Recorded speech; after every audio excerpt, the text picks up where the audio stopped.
that our starting key? Okay, you're awesome. Good morning. Welcome to Foothills. We're so glad you're here. My name is Kara, and together with Katie and Julie, we're going to be starting our service with a song this morning. It has a couple parts, and so I invite you to learn both of these parts, and we'll experiment on putting them together as well. We will be singing Come, Come, Whoever You Are. The first part sounds like this. Come, come, whoever you are, wanderer, worshiper, lover of leaving. Ours is no caravan of despair. Come yet again, come. Let's sing that again. Come, come, whoever you are, wanderer, worshiper, lover of leaving. Ours is no caravan of despair. Come yet again, come. All right, I'd love to teach you the ostinato to this song. It sounds like this. Though you've broken your vows 1,000 times, though you've broken your vows 1,000 times, though you've broken your vows 1,000 times, though you've broken your vows 1,000 times. Lovely. These go together very, very well. So let's sing both parts together. Let's actually, maybe we'll split the congregation this morning. If you're in this middle section off to the west, let's sing the Come, Come, Whoever You Are. If you're on this side to the east, I suppose, of the building, Julie is going to be leading you in the ostinato. So we'll start with the ostinato, and then we're going to bring in the melody. Here we go. Here we go. Though you've broken your vows 1,000 times, though you've broken your vows. All right, here we go. Ready? Come, come, whoever you are, wanderer, worshiper, lover of leaving. Ours is no caravan of despair. Come yet again, come. One more, everyone. Come, come, whoever you are, wanderer, worshiper, lover of leaving. Ours is no caravan of despair. Come yet again, come. Everyone, come yet again.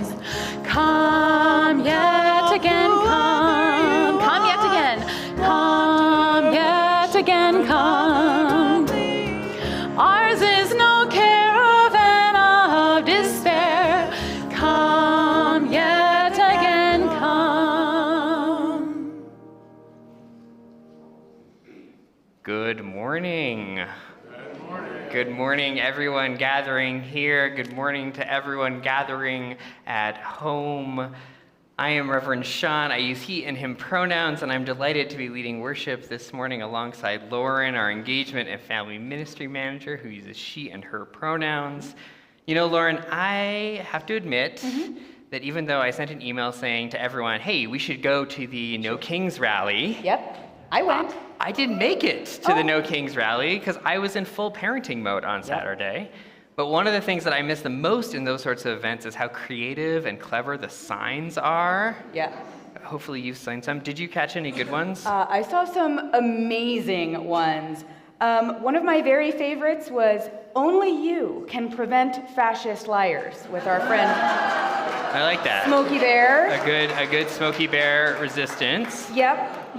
And then there was also "Kindness and compassion are true power," and that one just felt like very you, us. you, absolutely. Yep. But I think the best that I saw, hands down, was "More Elmo, less ice."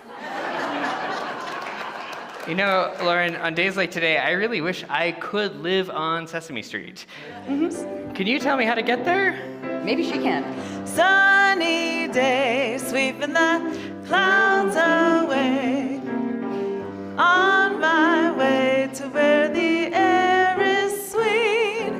Can you tell me how to get to Sesame Street?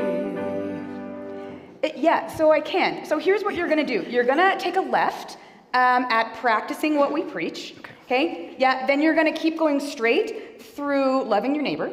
Got it? Okay? And if you hit actually showing up for each other, you're basically already there. All right, well, I'll see you later. Bye. Sean? Yeah. Do you know that our job here is to actually make our communities more like Sesame Street? Oh, yeah. So maybe... I thought I could just escape. No, let's to come that back. perfect community. What if we do that work? We have to build that right here. We're gonna do it exactly right here. And here's the good news. We already have all of the ingredients. We've got our Cookie Monsters. Any Cookie Monsters in Right, the house? you know? Yeah, okay. Yeah, or people eating donuts after church, maybe, right? We've got our Big Birds. We've probably got a few Oscar the Grouches. Anyone self-identify as Oscar Yeah, the Grouch? there's one. I feel like Oscar the Grouch teaches us valuable lessons, right? That grouchy days are okay. Yeah. And just like Sesame Street, Sean, we really actually believe that every single person, no matter how different, no matter what they're carrying, they belong in this neighborhood. Well, if you're visiting our neighborhood this morning and you're feeling a little new, you're just getting your bearings on what belonging looks like here at Foothills, and you're wondering just how long we might extend this Sesame Street metaphor, you're in luck. We're stopping here. Okay. But we'd love to welcome you to this beautifully imperfect bunch of people who believe that activism comes in many forms, especially through the act of creating spaces where everyone belongs. The welcome table after the service is a great place if you're looking for a way to deepen your connection here. Yeah. And if you're able to stick around after this service, Inquirers meets at 10:15 in room 222. And that's our great drop-in space for folks who are new or reorienting. And today it's a great one because it's a campus tour. So maybe you could even learn about the secret passages nobody's told me about yet. Shh, don't tell her. We've also this summer added another group of our Unpacking Religious Baggage. So if you're looking for a community of people to gather to kind of make sense of our religious past and chart your religious future, I encourage you to sign up for that group. And our summer journey groups are going to be launching in July. This is a time to explore story and community with other people, reminding ourselves that we are better together than apart. Well, shall we begin this morning's journey? Let's do it. All right. Shall we sing? Would you rise in body Join or us. in spirit? Come, thou fount of every blessing, tune our hearts to sing thy grace. Streams of mercy never ceasing, call for songs of loudest praise. While the hope of life's perfection fills our hearts with joy and love, teach us ever to be faithful. May we still thy goodness prove.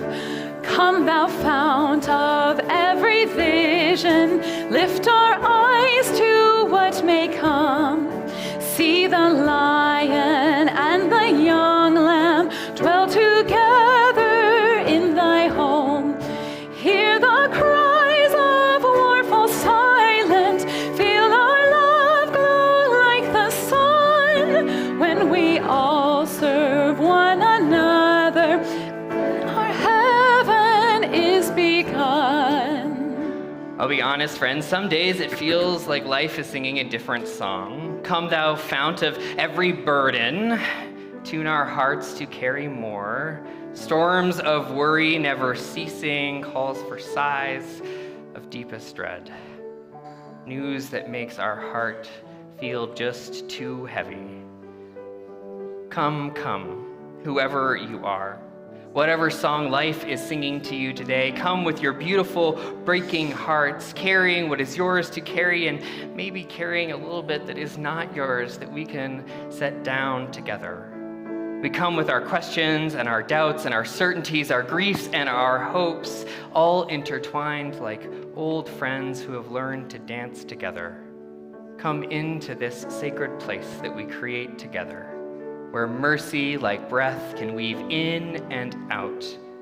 Here we are each other's founts. each other's endless streams, each other's reason to keep singing this song that sets us all free. Come thou fount of inspiration, turn our lives to higher ways, lift our gloom and desperation, show the promise of this day. Help us bind ourselves in union, help our hands to love our love. With thine aid, O fount of justice, earth be fair as heaven above. Come, let us worship together. As we light our chalice, I invite you to join me now in the words of our covenant that begin with the word love. Love is the spirit of this church, and service is its law. This is our great covenant, to dwell together in peace, to seek the truth in love, and to help one another. So last Sunday, Eleanor and Sean shared the first part of a really big story, and we're going to hear the rest of that story today. But first, let's remember a little bit about that first part. So we learned about a valley with two villages. The villages sat on opposite sides of a river, and each village had a different story to tell about the beginning of time. One story was about the King of Heaven, who sent an enormous birds to gather rocks and pile them into mountains. He scratched out a channel that filled with rainwater to create a river, and he sent great birds to carry people to their new homeland, and declared the villagers that this is how their ancestors came to the valley, and that it belonged to them and was a gift from him. Now, in the village across the river, a different story was told. There, the queen of the earth found the perfect people to make their home in the valley, and she sent giant turtles to carry them on their backs. And that, declared the villagers, is how our ancestors came to this valley, and now it belongs to us, a gift from the Queen of Heaven. And when people in the two villages looked across the river and saw people celebrating a different story of the beginning, it made them angry. The others across the river had to be their enemies. They actually didn't belong in the valley. But one small girl named Mira was very, very curious. She would look out across and she would watch the people in the other village, and eventually she worked up her courage to wade across the river. And on one visit, she fell and she cut her foot. And a small boy from that other village helped her. He was kind, he was curious, he was a lot like her. And so Mira actually was very confused. That's where we left off last Sunday. I'm wondering, do you want to know what happens next? Yeah, all right. Well, after meeting the kind boy, Mira was very confused. Could the stories be wrong? There was only one person to whom Mira could ask such a big question: Old Alfred. So she went to meet him. Old Alfred lived near the river in a stone cottage filled with books. When he was not reading, he was out working in his garden, growing vegetables and herbs. He was wise and kind, and his heart was an open door, just like his house. Mm-hmm. He also has a bird on his head. Yes, he does. Mm-hmm. So Mira went to see old Alfred, and he welcomed her warmly, and he gave her tea and a cookie. And when she was settled, she took a deep breath and said, "Old Alfred, I need your help. I have a big question." And Mira told old Alfred everything about watching the other village, about her secret trips across the river, and about the kind and curious boy from the other village, and how he was just kind of like a piece of the puzzle that didn't fit. Old Alfred listened carefully, and then he asked, "So what's your big question?" And in a small voice, Mira said, "Are the stories wrong?" Old Alfred stared silently up to the sky, and then he finally said, "Mira, let me tell you something about stories. Stories can make you bigger, not on the outside, but on the inside. They can stretch your mind and heart, but a story can also make you smaller if it takes up all the space in your mind and heart. It can make you so small that when new people and new ideas come along, there is no room for them. Whenever you hear a story, you must ask yourself, is this story making me bigger or is it making me smaller? There will never be peace in your village, in your valley, until people in both villages find a story big enough for all of them. I have a story to share if you would care to hear it." I would. I really would. "In the beginning," old Alfred said, "there was nothing, and yet there was everything. Imagine a tiny little nut containing everything that exists. It was there, but not yet there. And then there was light. Not an ordinary light. The light was pure energy, and out of it came tiny bits of pure matter, the first stuff. Some of this matter came together and formed stars. Over ages, the stars burned, forged things deep in their hearts, and when the time came for them to die, the stars exploded, and the stuff inside them scattered in space, drifting like dandelion seeds, ready to start something new. And from that stardust came everything, clouds and comets, whales and wildebeests, rattlesnakes and redwood trees, emus and elephants, dinosaurs and dragonflies. From that stardust came galaxies and solar systems and a little blue planet called Earth. From that stardust came the mountains and the valleys and the rivers and 2 villages. From that stardust came an old man and his garden, and a girl named Mira, and a boy. We all came from the same place. We're all made of the same stuff. We are neighbors drifting through the cosmos." Mira felt like her mind and heart were so full they would burst. If that story is true, then no one owns the valley, and we all belong here. If the story is true, we're all connected to each other and to everything else, the river, the trees, the sky, the ocean, the animals. If the story is true, we have wasted way too much time being enemies. So, my dear, what do you think of this story? What does it do to you? I like your story. I think that it's big enough for everyone. "Well then," said old Alfred, "perhaps you can share the story with someone else." I will, and I already know where to start. "I thought you might, but now it's time for you to go home to bed." But old Alfred, answered Mira, stretching out her arms to take in the valley and the big night sky. "I already am home." And Mira headed out into the starry night. The end.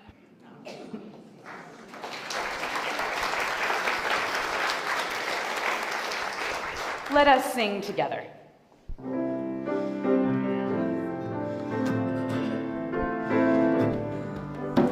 Hope ever, faith ever, strengthening you. Life ever, breath ever, nourishing you. And everywhere you go, may you always be home. And everyone you meet be messengers of peace. So it is almost that time when our children head over to their circles in the chalice wing. So grown-ups, in just a moment, I'm going to have a job for you. I'll invite you to stand and sing. But first, I would like all of our children here this morning to come on up. You can gather right here in the front, right in this open space. Come on up now. You're so ready. Hello, friends.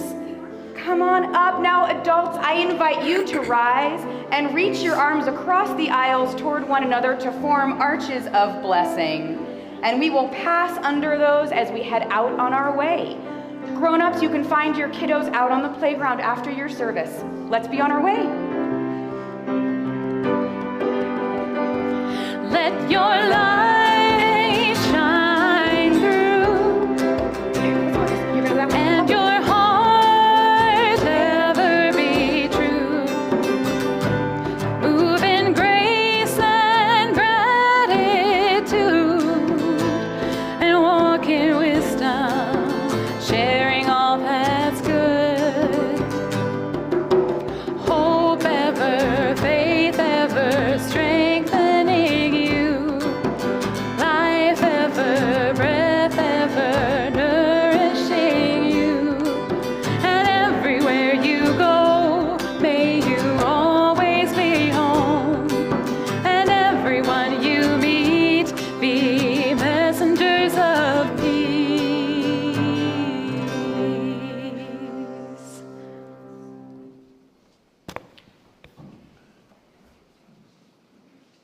I live my life in widening circles, the poet Rilke wrote. Circles that reach out across the world.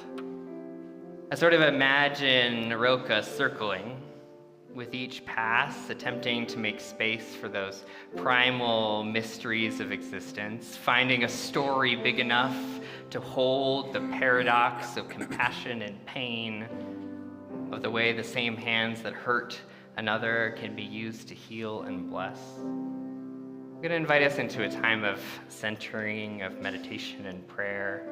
You might find a posture in your body that allows you just to rest a little.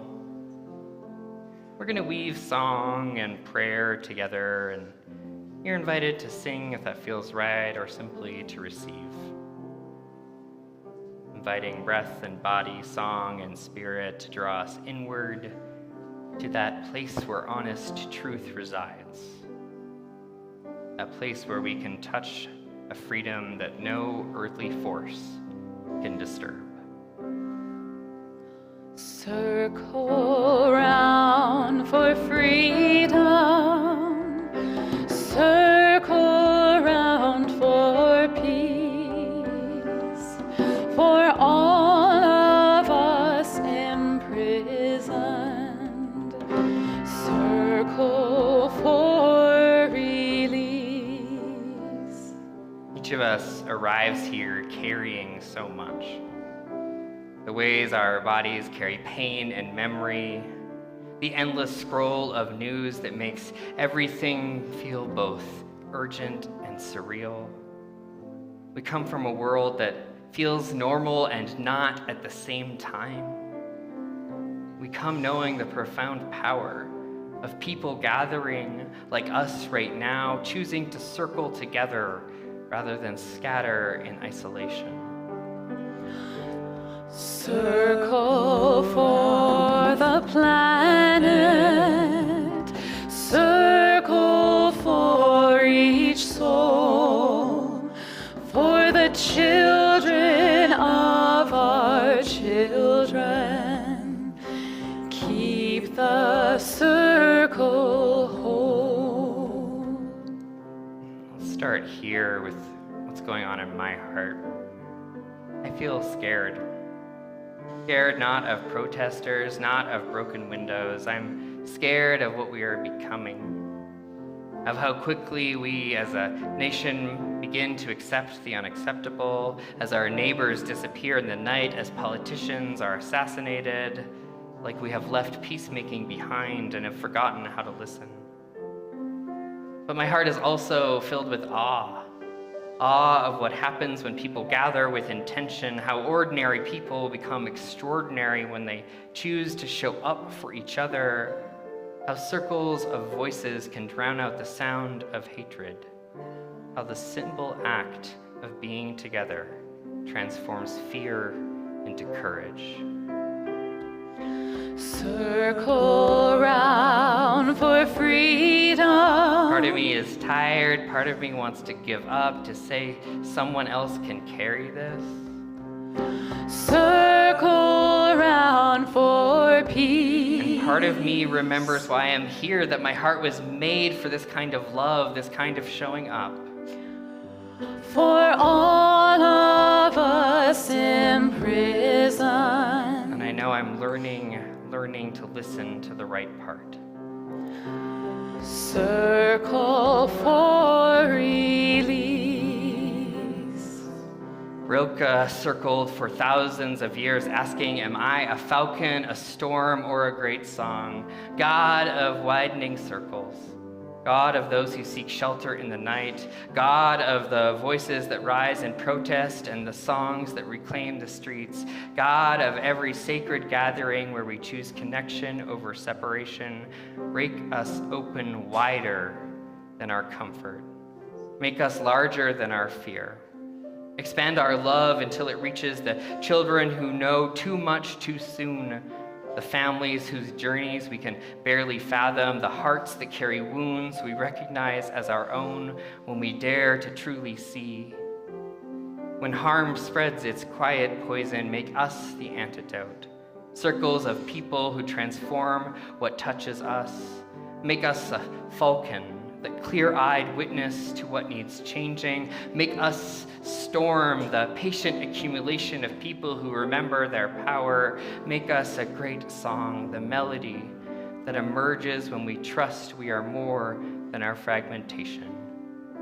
And when trouble visits our neighbors, our children, our communities, let it find not scattered souls, but circles within circles within circles, people who have practiced that sacred art of gathering, who know that showing up together is its own form of prayer, steady, unbroken, and unafraid. Circle from fourth planet, circle for each soul, for the children of our children. Keep the circle whole. Amen.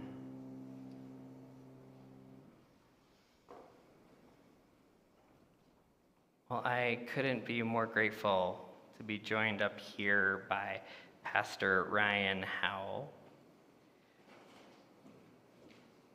Usually you're on a different stage in a different church on Sunday mornings. Right. So I'm grateful that you're joining us. Ryan is the lead pastor of Crossroads Church, just down on Taft here in Loveland. Looks like a prison right on the left. Maybe like a Scandinavian prison. It's true. And I've just started to get to know Ryan in the past year, and I've just been so appreciative of the humility and insight that Ryan brings from his experience moving through the American evangelical space. I know as a person who didn't grow up religious, who grew up in a more secular country in Canada, I always saw evangelicalism as this other, a place We of saw both. you as other too. Yes, so I know, it's a worked little out bit of well. a mutual thing. But it was always this, like, there was both fascination and curiosity and fear, right? Yeah.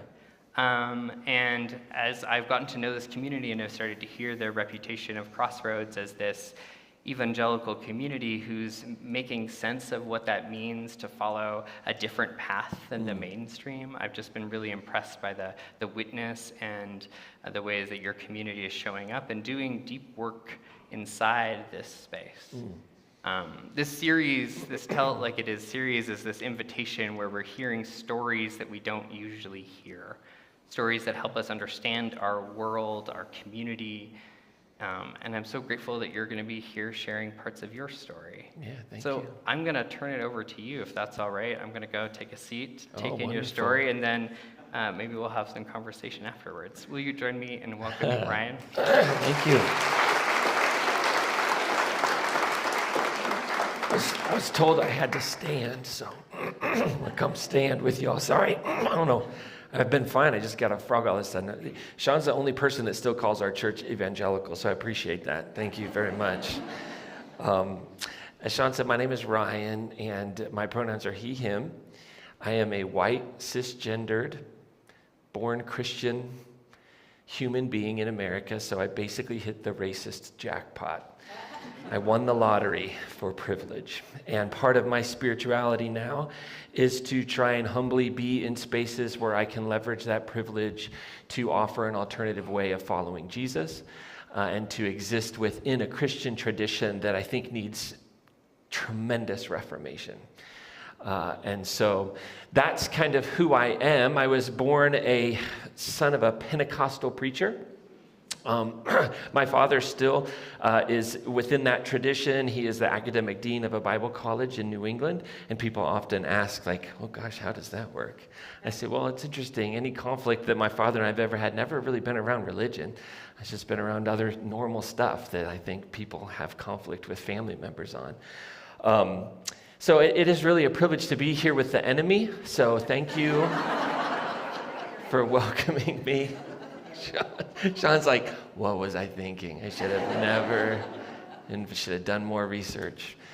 Kind of my evangelical story kind of found its pinnacle in New England, where I was basically the president of an organization called Vision New England, the national, which our actual name was the Evangelistic Association of New England. Was founded in 1885, and we were working to bring the Church of New England together to do justice, love mercy, walk humbly, and make disciples that will. And part of the work I was doing there was to really try and expand the idea of what it meant to come together as the church, the Big C church. How could we bring everyone together? And it was at a season where the evangelical church had started to lose its mind, in my opinion, which was probably a slow burn over a season, but had become kind of entrenched in some things. And I sat at a table with some board members, and this was in 2018, 2019. And I realized, I think I am following a different Jesus. And my journey, I would say, out of evangelicalism, although it just keeps pulling me back in some ways, began a little earlier in that journey. But that was kind of where I was. I was in this position, this role of influence, and it kind of became apparent that I just couldn't do it anymore, that it was just time. It was time for me to leave, become prodigal, whatever word would work. And so that kind of started our journey out here to Colorado, and we found Crossroads Church. Exist in a space where we are trying to reimagine the Christian tradition in terms of the peacemaking path of Jesus. So I exist as a follower of Jesus, somewhere between the historical Jesus and the Jesus of faith. Somewhere between where Matthew would, in the Gospel of Matthew, would tell the story of Jesus' parable, say, of the one of the field where the wheat is growing. And Jesus says, hey, the reign of God, the space of the divine here on earth is like a field where the wheat are growing and wheat is planted. But then all of a sudden there's weeds that grow up. And the owner of the field sends, his servants or slaves, we should probably more rightfully say it, to go. And they say, oh no, there's all these weeds that have grown up in the field. And it's alongside of the wheat. What should we do? Do you want us to pull it? And the owner of the field says, oh, no. There's too much valuable stuff in there. You might pull up some of the wheat with it. Just let it be. And when the harvesters come, who know what they're doing, they'll separate it out. They'll figure it out. They'll get rid of the weeds, and we'll have the wheat.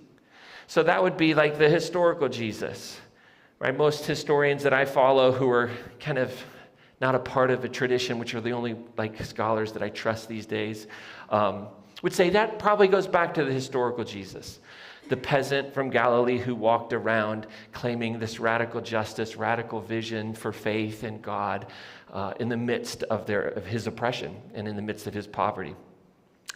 And so that Jesus, the historical Jesus, says, hey, don't even bother trying to figure it out. You're not qualified. There's harvesters that are qualified for that. And then the Jesus of faith shows up a few verses later in the Gospel of Matthew, where probably when the gospel's being formulated and everybody is trying to figure out who the heresies are, or where the heresies are, and who the heretics are, and who's in and who's out, we get Jesus interpreting the parable. Now, most scholars say, oh, this doesn't go back to Jesus. It goes back to those who kind of took his words and were applying them into their lives and were trying to figure out how to do life.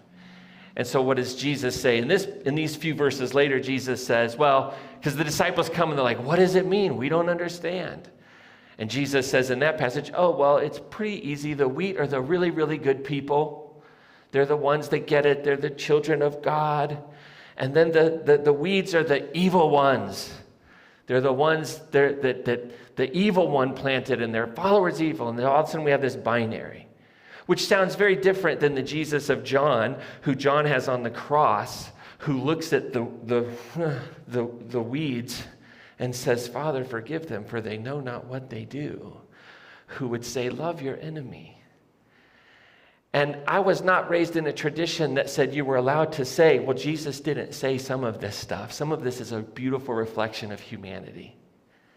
And that's what makes it wonderful, is that I want to know who the weeds are and who the wheat is. And I was a self-professed wheat, okay? Let's just be real clear. I identified as wheat.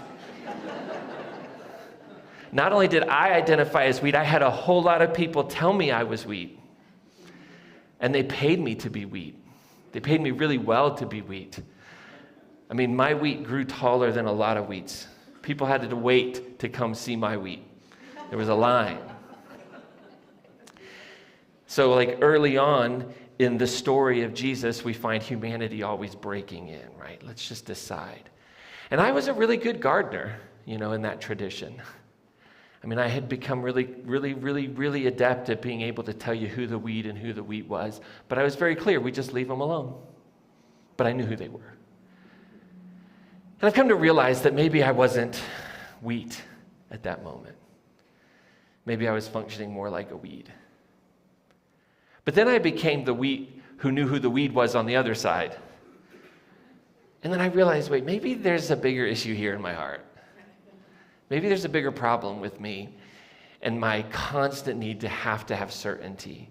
And that was all part of my journey out of this evangelical space that was grounded in certainty and control and fear. And I said, I came to a space where one day I stood in front of a congregation kind of like this, and I said to myself, I will no longer be afraid of God. I will no longer be afraid of what God will do to me. I will no longer be afraid of what God will do to others. That is not the God I see represented in the icon of Jesus. I'm no longer going to try and even parse out who the weeds and the wheat are, because some days I'm a really good weed, and I probably shouldn't say that in Colorado. Some days I grow like a weed, and some days I grow like wheat. And I don't know that people are weeds and wheat anymore as much as ideas. And I don't know that ideas always are weeds and always are wheat, but that at certain moments in life, an idea can be a weed, and then life can happen, and that weed can blossom into a beautiful flower. And so I've kind of learned to, I think, go back to what the historical Jesus was trying to teach, what healthy spirituality was. Healthy spirituality was recognizing there was a space on earth that just welcomed the weeds and the wheat. That there was a space on earth that didn't need to figure out who was in and who was out, that just needed to all grow together and trust that at some point in time there will be some season, something along the way, someone far more qualified to parse everything out. And I have harvesters come into my life all the time. You all are harvesting weeds out of my life in this moment. As a New Englander, the Unitarian Church was everywhere. It was wonderful, so they told me. But I had a whole lot of people telling me otherwise. I should be afraid, right? These folks don't really know God. And then I realized, oh, wait a second. Maybe there's so much that these folks can offer me that I can learn. And I can be transformed by proximity and humility. Things that weren't necessarily part of the tradition that I grew up in. And so, as I grew up in this tradition, I realized I found myself always kind of in this space of tug and a fitness space, and I've come to realize that's just who I am. It's how I've been built. And I find myself loving being in the uniqueness of every space that I find myself in, of people who are interested in experiencing the divine in some way, shape, or form that produces what my tradition calls love, joy, peace, patience, kindness, gentleness, long-suffering. Against such things there is no law. So where I find that, I find the divine at work now. And I don't care if people call it Satanism. I don't care if people call it New Age. I don't care if people call it a hike. That's where the spirit of the divine is at work that you all sang about and talked about earlier. And that's how my tradition understands that. And so I found that I really am trying to lean into being this wild-built one. That I'm not sure what category I fit into. I've been kicked out of 2 denominations, so I'm pretty confident I don't fit in those categories. There's a little novel I read recently called A Psalm for the Wild Built. Has anybody ever read this little novel, some of you? She's like, preach, preacher. She got Pentecostal in the back when I mentioned it. Dex and Mosscap. Dex is a non-binary T-monk who's having a crisis of identity, a wandering soul, and comes across, it's set in this utopian space, and comes across this wild-built robot. And the wild-built robots are different than robots because robots hundreds and hundreds of years earlier were built, and then they said, we don't really want to serve you human beings anymore. And humans, in contrast to everything history has told us, let the robots go. And over the generations, robots chose willfully not to exist eternally. And so as parts would fail, they would create new robots, and those were the wild-built ones. And there's this encounter between Dex, and Mosscap, where Dex has never seen a robot really. And so he they don't understand what's going on. And Mosscap can't imagine that Dex doesn't understand that they're a wild-built robot. And at one point, like, Dex just kind of is looking, and they're having this conversation, and Mosscap, the robot, just like lifts their arms out and like goes. And Dex doesn't get it because the robot's arms are from a different robot, and it's really clear. And the robot opens up its, kind of internals and shows this part is from here and here and here. And this robot is this wild-built, beautiful, wandering robot who's sent out to figure things out. And so I've kind of learned about myself, that's what I want to be. I want to be wild-built. I want to be shaped by the imaginations of the Unitarians. I want to be shaped by the smells and the sights and sounds of the Catholics. I want to be shaped by the desire to speak a language that people understand of evangelicalism. And I want to try and put all those together and walk a peacemaking path of a person who was oppressed and stood on the side of the poor, and whose story, whether he actually ever stood in front of Pilate, in front of power, that his story can actually stand in front of power and challenge the way we think about what it means to be human. And so I want to encourage you to continue to be wild-built, to continue to be terrible gardeners. This is such a wonderfully curated space. I would love to see a garden full of weeds and flowers all growing together, so there might be space for someone like me who used to know it all. So thank you very much for having me.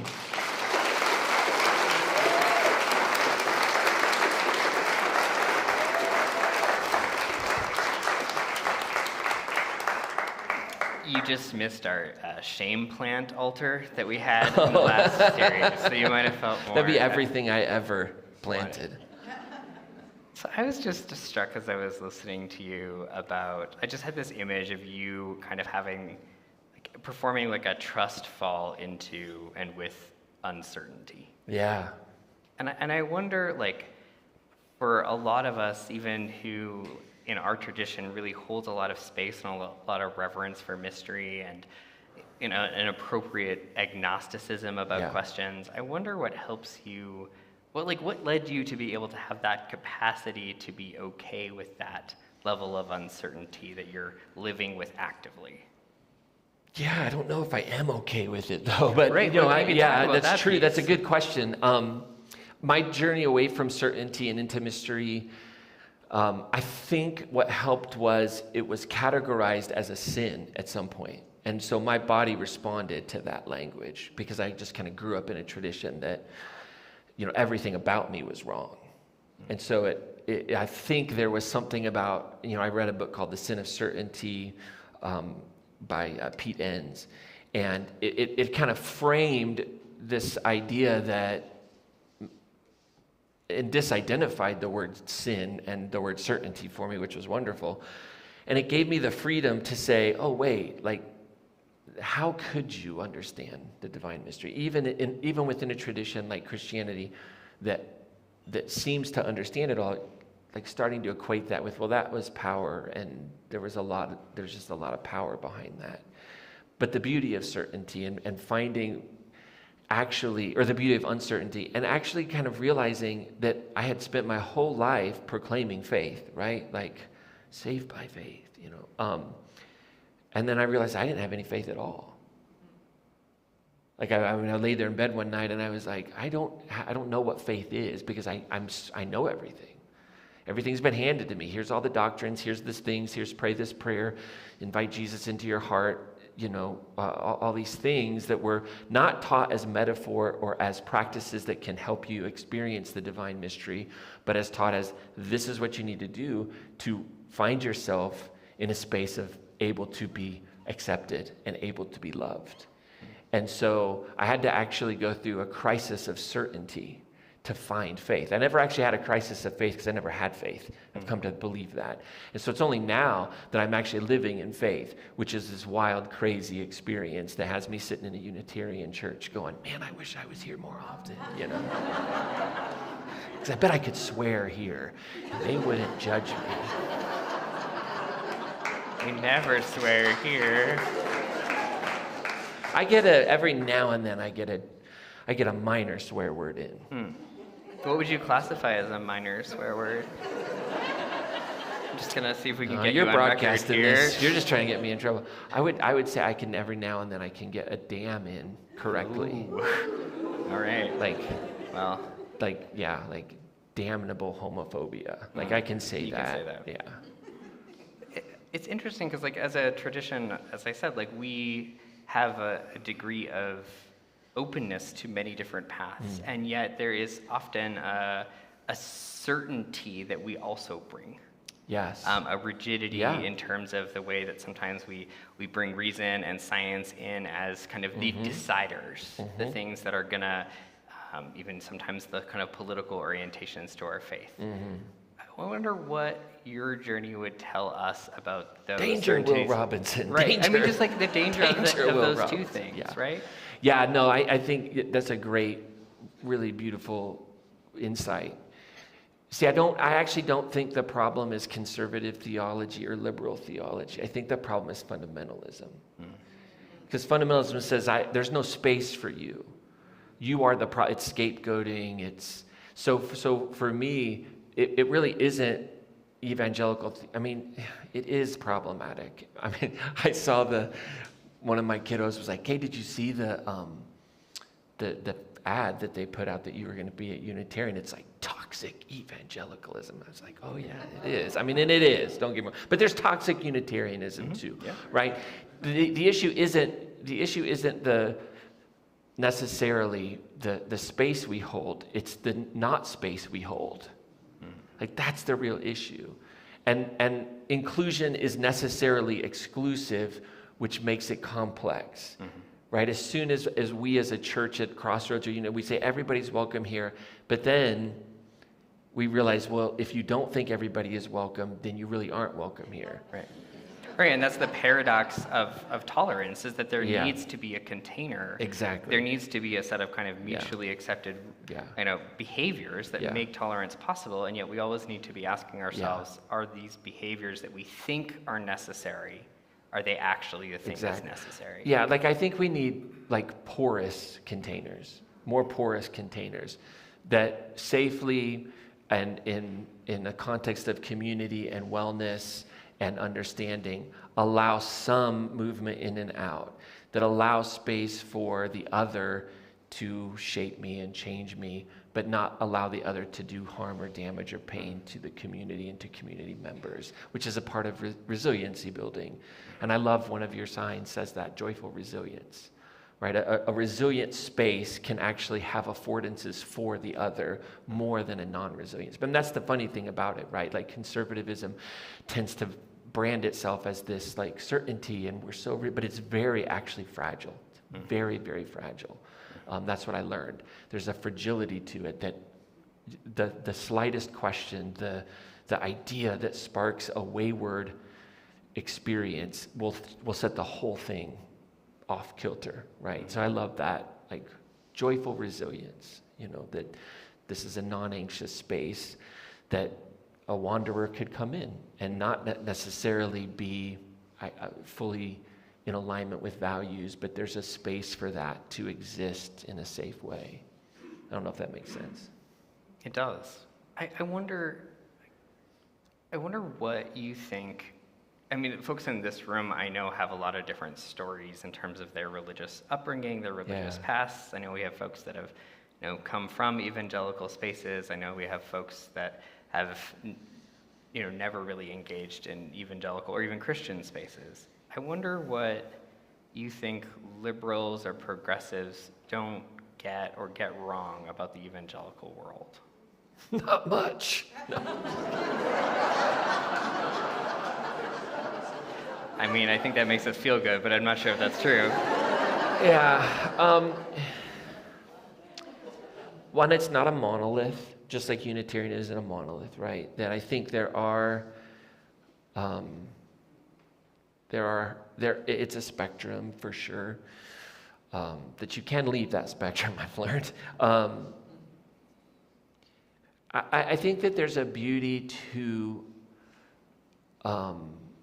there is a beauty within evangelical. So evangelicalism has these kind of like traditional European evangelicalism has these 4 benchmarks. They've become called the Bebbington Quadrilateral because of a guy named Bebbington who studied, and he said, what's going on with all these people in Europe that are primarily England, but they're living their faith out differently than the church of the state would. What does that look like? And so the 4 that he said were, these groups tended to have 4 things in common. One, they were crucicentrics, which just meant that the cross was central, that the cross was a central image for them. Then they said they were bibliocentric, which just meant the text was important. The text was important to them. And they were conversionists. So they spoke of a transformation, a change that took place in the heart, in the life. And then they were activists. So their faith put them into the dark spaces of culture in the world. Now, when I learned about that, I was like, well, there you go. Like, I could do that. Like that, you could classify me as that, right? Like, while I don't hold to things like inerrancy and infallibility of the text, it still is my sacred text. It's what my tradition gives me. It's like, this is how we explored God. This is how we made sense of the world, and we used God language at times, and we got it right and we got it wrong. So the text offers us wisdom, and it's a central point. The cross for me is a central image. I think it's a super powerful image of a cruciform life that says what always needs to die so that something can be resurrected. Now, what needs to die in a lot of hearts within evangelicalism is the evangelical God, right? That God needs to die on a cross so that a more beautiful image can be resurrected on Easter, right? And so that's a missing component, I think. The idea of transformation, like I do hold to that still. I think at some point in time we all have to decide, like, what am I going to be about? I have to make that choice because a non-choice is a choice, right? Mm-hmm. At some point I have to choose to be anti-racist, right? At some point I have to make that choice, and that's a conversionist way.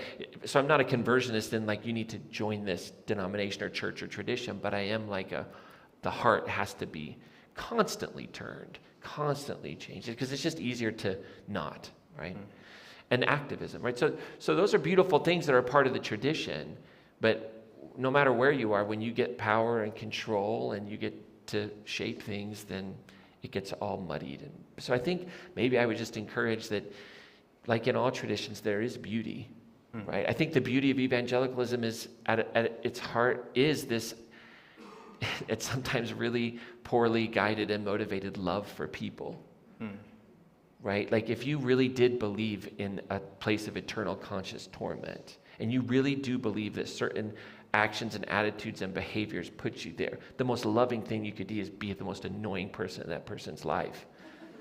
Right? Like if you actually believe it, which is why I don't think most evangelicals actually believe it, but there is that deep groundedness in a love for humanity. It's just so otherworldly, unfortunately. You chose a song that we're going to listen to in a little bit for us to experience.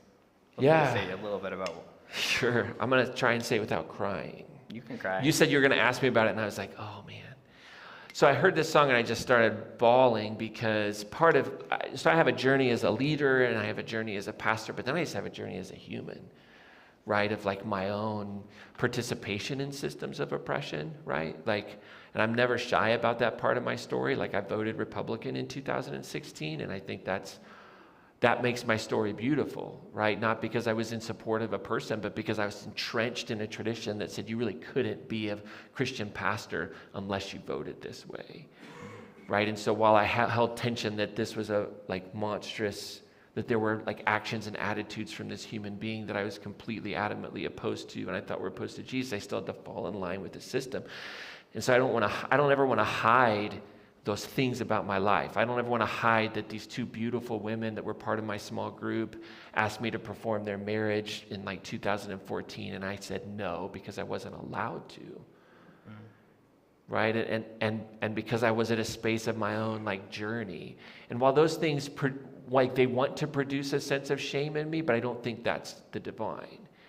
I think I have to own that part of my story to say everybody's like change and transformation is possible. And I was good back then, and I'm good now, because I know that I'm still making choices. And I grew up in a tradition that taught me that I was anything but good. Like the very heart of like conservative Christian tradition, whether it's evangelical or Pentecostal, is the idea of original sin, the idea of total depravity. So from a little kid, I mean, the littlest of age, I was just taught you don't trust yourself, you're a sinner, you're loved, but you're not worthy. I don't know how you put those two together, but you do. And so everybody became that dichotomy. And then I heard this song, which is a remake of the hymn, It Is Well With My Soul. And it's like, the song just says, I am good. And that is the most like the thing about my upbringing that has produced the most toxicity, and that I think continues to produce the most toxicity, is the idea that you're not good. Is the twisting of the gospel, which says everybody's good. That evil persists, but love is greater. And so I heard this song, and just I remember like hearing it in the car, like bawling my eyes out. I'm like, there is a God, you know. And so that's why I chose it, because I think it represents a healing, that there's a hymn to be sung about your goodness. And that's the beauty of the divine. To me, that's the beauty of Jesus, who saw goodness everywhere, right? And that's the type of life I want to live, is that I want to find the goodness, and I want to be that space, that voice that's non-fundamentalist, that recognizes all people are inherently good, and experiences twist and turn. And if I can see that, if I can see people first through that lens of worth and value because of human dignity, then I can parse out actions and behavior, but ultimately to say, you are good. And that's why I chose this song, because I think it represents both the toxicity, but the power of healing when you kind of understand, no, I am good. And that's a gift from the divine as well. We're going to hear the song in a second, but can we just thank Ryan for sharing? Thank you.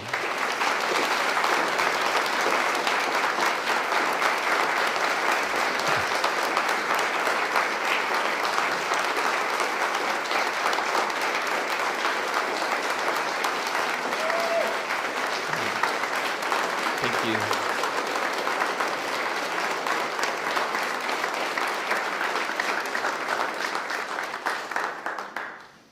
There's a lot of language that churches and religious communities often offer about, these sorts of things. All are welcome, everyone is worthy, but there's all of these caveats that are often attached to it. This week I got an excerpt from a report that the UUA, our association, commissioned, looking at the way that right-wing activists are targeting our faith in terms of the ways that they're trying to demonize it and attack it online in different spaces. And one of the biggest ways that these communities are targeting our communities is going after our Howell program, our Whole Lives Sexuality Education program. And one of the beautiful parts of Howell is it says all of these parts of you, these different genders, these different sexual expressions, these different ways of being in relationship, all of it is good, right? And to say that from the youngest of ages. And so I was just going through this and seeing the screenshots of like different, Twitter trolls telling us how terrible it is to say these things, and just hearing you speak is that there's like a necessity that when we're proclaiming that goodness, for us to truly to see and to say that goodness, not in just a general theory, but in a particular thing of you and everything that you're bringing. So we are going to take an offering, and the offering today is going to be supporting our Fierce Together work, which is all of the work that we're doing here in this church to make sure that queer, trans, and non-binary people not only are able to find spaces of worthiness, but also for our collective capacity in building networks that are showing up to respond in moments of hatred, to affirm this goodness, because it needs to be real. It can't just be in theory. So, Can I say one thing? Sure. I think that the OWL program shows something really interesting when it's compared to other ways in which like the evangelical world deals with sexuality and body, is that wisdom can only flow out of goodness. And law flows out of fear. And it's a massive differential between the way the U2 is organizing and thinking about human sexuality as ultimately good to then lead people to wisdom within that framework versus fear, right, which leads to ultimate law. And I think it's a beautiful program. I've been able to get a little understanding of it. So thank you for putting that out. Your generosity will be gratefully received.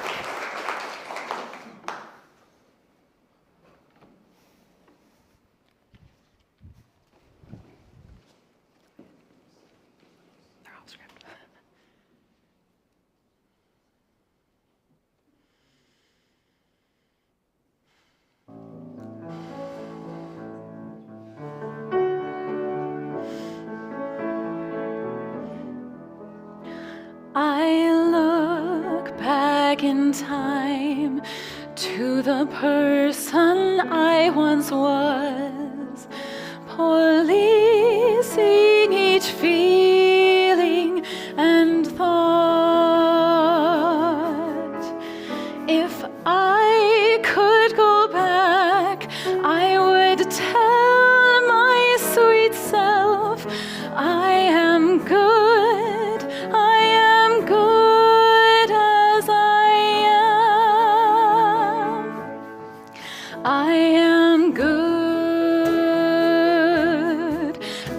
I am. I am good. I am good as I am. Such joy and relief in this glorious thought that nothing wrong with me. I don't have to hide any part of myself. I am good. I am good as I am. I am good as I am. I am good. I am good as I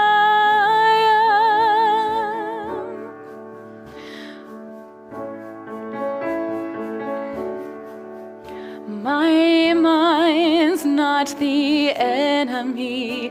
My flesh is not a cage. My body is precious and wise. I'm a field full of flowers. I'm a sky full of stars. I am good. I am good as I am. I am good as I am. I am good.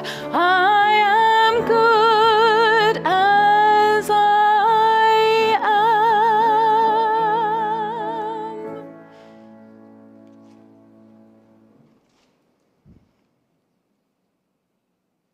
Thanks, Kara. When we come to the end of our service and our collective spiritual practice of gratefulness, so I invite you to bring a little bit more energy into your body and find what I like to call your gratefulness posture. It's just a way of being that feels a little bit more alive, a little bit more connected. So we're just going to spend a few moments dwelling in creating that bigger space within us. It gets so easy in these days when the news is heavy, when personal tragedies, when collective pain is so prominent, for that to encroach inside and to kind of push out the other truths of this world, that truth and wisdom and beauty and care and courage all exist alongside that pain. I invite you to take a moment and notice where today, where this past week, you've been met by moments of courage or care, of connection. I know I'm grateful in this moment for hearing a story that invites me into a little bit more uncertainty. I think it's easy to think that we're good at certainty when actually we may be just better at our own brand of fundamentalism. I'm grateful for the conviction that we're all good. That we're all good just as we are, just as we were.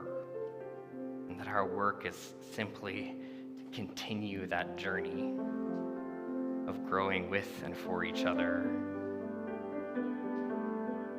I'm grateful seeing people in the streets. I am grateful for those moments of connection that are small. I am grateful for that yellow bird I saw outside my house. I don't know what type of bird it was, but it was really pretty.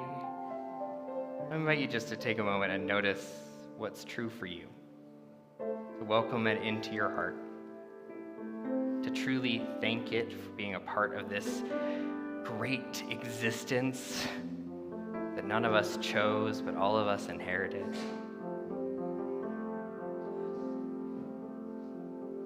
And then I invite you to feel the presence of everyone around you. All the people in this space, all the people joining online, all the people in this community, the ones we know, the ones we don't, the ones we agree with, the ones that we don't agree with. And I just invite you to feel that presence, because our closing song is a song of invitation.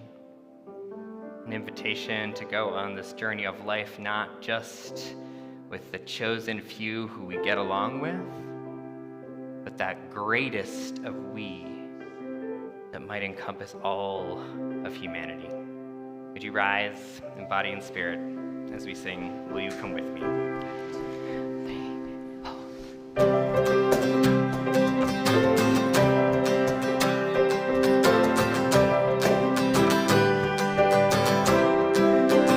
I feel the current raging around me, trying to summon up my strength once more.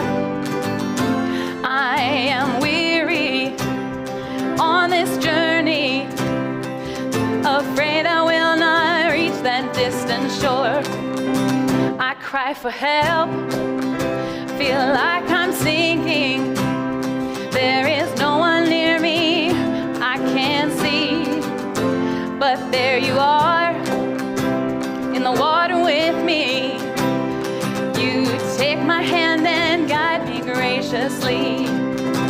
Will you come with me on this journey? With every breath we take, keep reaching for the dawn. I know alone I will falter. With a good friend near me, I will carry on.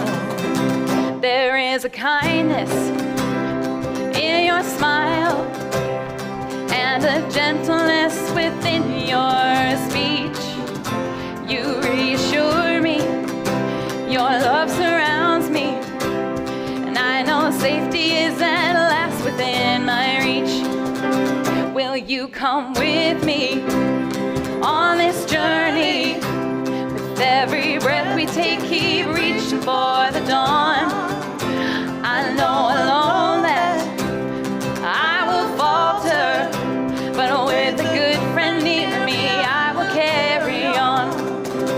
It's an illusion we carry with us as we wade on through the waters of our lives.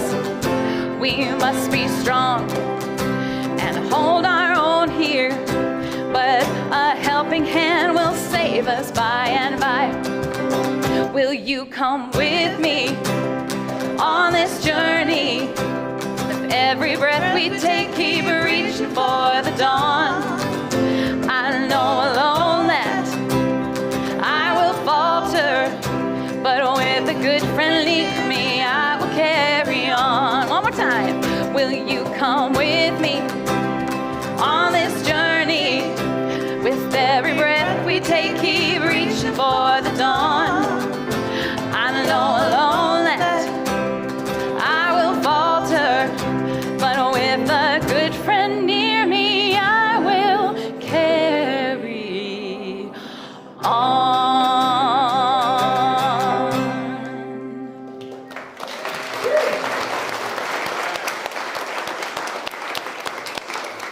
Do you want to benedict us out of here?